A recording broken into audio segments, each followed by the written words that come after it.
कपड़े धोने वाली बहू। शादी के पहले से ही विभा को कपड़े धोने का बड़ा शौक था। कभी नल के नीचे तो कभी तालाब के पास। अरे मेरी नीली वाली लुंगी नहीं दिख रही है। विभा की अम्मा, कहाँ रखी है लुंगी? अरे वो तो विभा ने परसों ही धोकर रखी थी आपकी अलमारी में, देखो वहीं होगी। वो ना मैंने आज धो दी, मुझे लगा कि गंदी हो गई होगी। अरे कैसे गंदी हो गई थी? उसे तो मैंने पहना भी नहीं। हे भगवान, इस लड़की के कपड़े धोने की आदत से परेशान हो गया हूँ मैं। जितना तो घर में राशन नहीं आता, उससे कहीं ज्यादा डिटर्जेंट पाउडर का खर्चा है। इसकी शादी करवा दो, शादी जाए अपने घर में ही करे काम, फिर चाहे घर के कपड़े धोने हो या पूरे गांव के। हाँ ठीक बोल रही हूँ, देखता हूँ मैं कोई लड़का। वो दिन भी आ जाता है जब विभा को देखने लड़के वाले आ जाते हैं। लड़की मुझे अच्छी लगी। होने वाली सास कहती है, बेटी अगर कुछ पूछना है तो पूछ लो। वैसे तो हमारी लड़की बहुत ही शर्मीली है, जो बोल दो वो मान लेती है, इसे क्या पूछना होगा। अरे कैसी बात कर रही हो माँ, मुझे इन लोगों के घर रहना है, सवाल तो कई है। हाँ हाँ बेटा, पूछ लो ना, क्या पूछना है। आप लोगों के घर कपड़े कौन धोता है? सास का मुंह बन जाता है। देखो, अगर तुम ये कहना चाहती हो कि तुम्हें कपड़े धोने नहीं आते तो सुन लो, कपड़े मैं ही धोती हूँ, लेकिन तुम्हारे आ जाने के बाद मैं रुमाल तक नहीं धोऊंगी। अरे चुप रहना भाग्यवान, बहू बेचारी घर आई नहीं, उसे डराना शुरू कर दिया। वो क्या है ना बिटिया, अभी तक तो ये कल्लू की माँ ही धोती थी, लेकिन अब तुम्हारे पापा तो दहेज में वॉशिंग मशीन देंगे ही।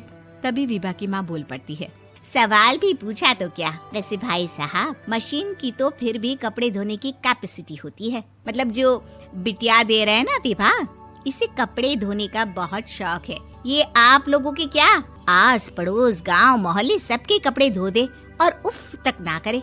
बाहर देखा नहीं आपने कितने कपड़े सूख रहे हैं? सब हमारी बिटिया ने ही तो धोए हैं। बस भी करो ना माँ, शर्म आ रही इतनी तारीफ सुनकर। और तो और एक दाग निकाल कर दिखाओ तो मान जाऊं। हाँ अच्छा, माफ करना बेटा, मैंने गलत समझा। हमें तो रिश्ता बहुत पसंद है। और ऐसे जुड़ जाता है रिश्ता कपड़े धोने का शौक रखने वाली विभा का। उसकी शादी हो जाती है कोयला फैक्ट्री में काम करने वाले कल्लू के साथ। शादी के बाद अचानक विभा चिल्लाती हुई सास के पास आती है। सासू माँ, अरे सासू माँ कहाँ है आप? ये तो धोखा है, धोखा दिया आप लोगों ने मुझे।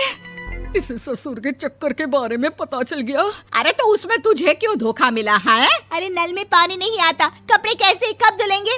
अच्छा, तू पानी नहीं आ रहा उसकी बात कर रही है। तो आपने क्या सोचा? कुछ नहीं। अच्छा, तेरी माँ ने कहा था कि कपड़े धोने का शौक है तुझे, याद आया मुझे। शौक बोलकर कपड़े धोने वाले मेरे जुनून को कम ना आके सासू माँ, कपड़ा धोना मेरा गुरूर है। तभी पति भी वहाँ आ जाता है। अभी मैंने इसे सनी देओल की फिल्म दिखाई है, उसी के डायलॉग मार रही है माँ। अच्छा सुन, साफ साफ बता रही हूँ, पानी सुबह 4 से 6 और शाम को 10 से 12 आता है, समझी? विभा टाइमिंग सुनकर हैरान हो जाती है। ये क्या भूतों का मोहल्ला है? सुबह 4 बजे उठकर कौन कपड़े धोता है? 4 बजे टंकी में पानी जाता है, फिर सारा दिन धोना ना, किसने मना किया?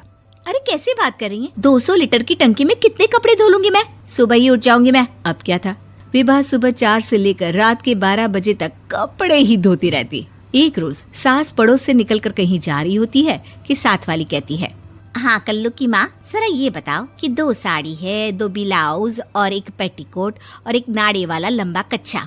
हाँ तो? अरे तो क्या, कितना लोगी धुलाई ये बताओ। धोबन दिख रहे हैं हम क्या? हमारे पति सरकारी नौकरी से अभी रिटायर हुए हैं और बेटा सुपरवाइजर है कोयला फैक्ट्री में। धोबन समझ रखा है हमें? हाय रे कल्लू की अम्मा, माफ कर दो, वो तो मोहल्ले में यही सब बता रहे थे कि तुमने बहू को कपड़ा धुलवाने के काम में लगा दिया है। सास को पड़ोसन की बात सुनकर गुस्सा आ जाता है। वो घर पहुंचती है जहां घर के बाहर ही इतने सारे कपड़े सूख रहे होते हैं जितने कि किसी धोबन के घर पर। अरे ओ कल्लू की दुल्हन, बाहर निकल। माँ जी यहीं आ जाओ, बाथरूम में चादर धो रहे हैं हम। अरे अभी हम धोते हैं, तुमको बाहर निकलो। ये आस पड़ोस वाले बोल रहे हैं कि हम बहू से कपड़े धुलवा कर उसे कपड़ा धोने वाली बना दिए हैं। अरे छोड़ो ना माँ जी, किन लोगों की बातों में आती हो? आस पास के लोगों का तो काम ही होता है कि वो किसी तरह सास बहू को लड़ा दे। बहू सारे घर के कपड़े धोती है, ये क्या कम है? बोलिए। सास को भी लग जाता है कि वो बहू का ये सनकीपन नहीं छुड़वा सकती, इससे अच्छा है कि खुद ही चुप हो जाए। एक रोज सास और बहू मंदिर जाते हैं, जहाँ सास की साड़ी वहाँ खड़ी भीख मांगने वाली से मिलती है। माँ जी क्या बात है, आपकी साड़ी उस भिखारन से कितनी मिल रही है ना? हाँ हाँ देखो तो, दोनों की साड़ी मिल रही है। क्या बात है कल्लू की अम्मा, तुम खुद को तो अफसर की बीवी बताती हो और ऐसी सिंपल सी प्लेन साड़ी पहनकर घूमती हो। सिंपल और प्लेन नहीं है ये साड़ी। तो क्या सोने के धागे से फूल बने हैं? कुछ भी सासू माँ, कुछ भी। हाँ बने थे इस साड़ी में सोने के धागे से फूल। मेरे पति लेकर आए थे मद्रास से स्पेशली मेरे लिए 10,000 की। ताहे भाई साहब इस भिखारन के लिए भी सेम टू सेम साड़ी लेकर आए होंगे 10,000 की।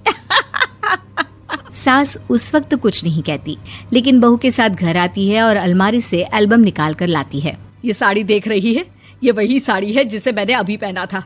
इस साड़ी में ये जो चमकदार फूल दिख रहे हैं ना, ये सोने के धागों से काढ़े गए हैं। लेकिन तू लोकल वॉशिंग मशीन ब्रश से घिस घिस कर सारे फूलों को निकाल कर साड़ी प्लेन कर दी। मुझे माफ कर दीजिए सासू माँ। और तो और, जब मैंने तुझे तेरी गलती के लिए कुछ नहीं कहा, लेकिन तूने तो सबके सामने मेरा मजाक ही बना दिया। क्यों? बहू को समझ में आ जाता है कि अब से उसका कपड़े धोना बंद।